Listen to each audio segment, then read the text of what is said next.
Of course, of course, there is such a thing as white privilege.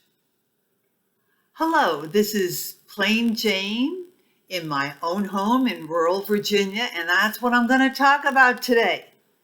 Something that some of you have heard at the wazoo for the last 10, 15 years, and something other people have barely even considered.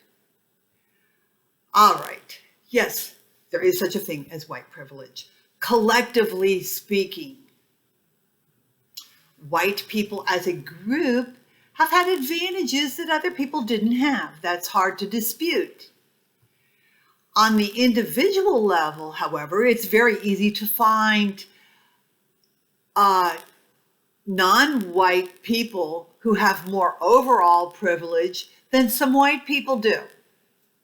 So what are we to do in those situations where people acknowledge their white privilege before speaking across the vast racial divide? Should we do it too? Words like equity and diversity pepper their speech because of where they've been and what they've been doing. Privilege is used as a verb. Wow, that's a new one, relatively new. Are they people who want to do the right thing? Are they signaling membership in some elite club of the racially enlightened? Humans are complicated, so it's probably a little bit of both. I come from a part of New Jersey that actually didn't have any black people, almost no black people, and still doesn't as far as I know. Yet in the summer, actually they lived in the city and we lived in the country. And in the summer, busloads of blacks would come up to swim at Swartzwood State Park. A family friend of ours worked there as a lifeguard.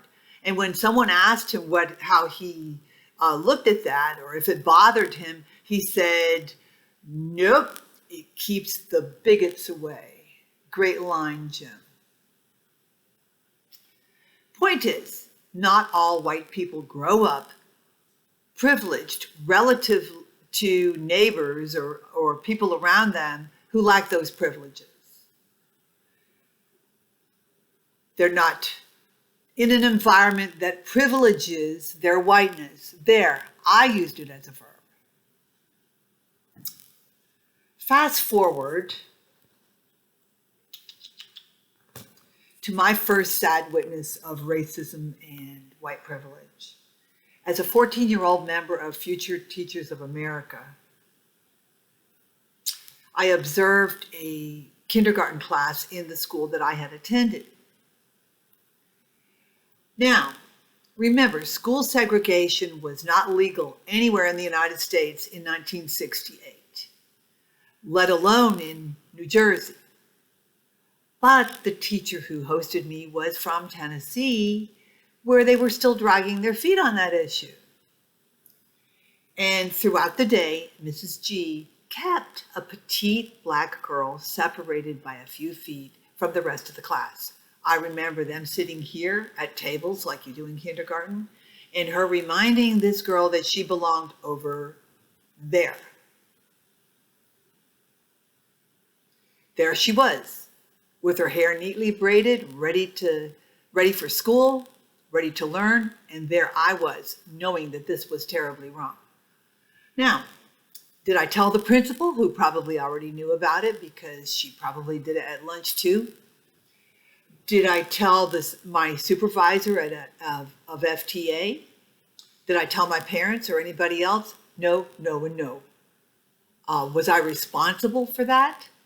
Yes. I didn't have much privilege in that situation, but that kid had even less. Now, around 1980, I quit college and moved in with my parents in Gordonsville, Virginia. And I was broken and jobless, as you usually are when you leave college. One day I did clerical work for a local lady. And at lunchtime, I became aware of another person in the house. This lady was sitting with me eating, but she would call out to this other person.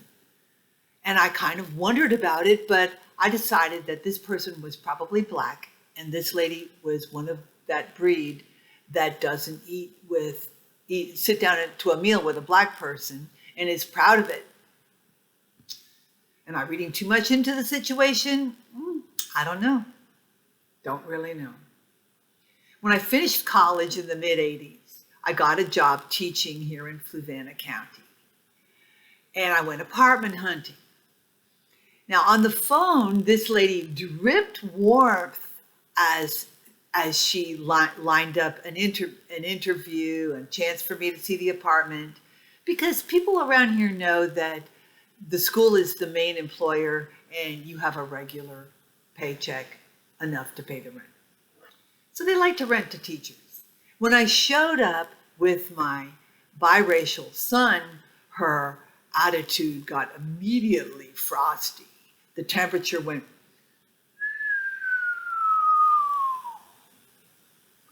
My white privilege was thereby canceled, although I was spared the prospect of having her as a landlord. Now,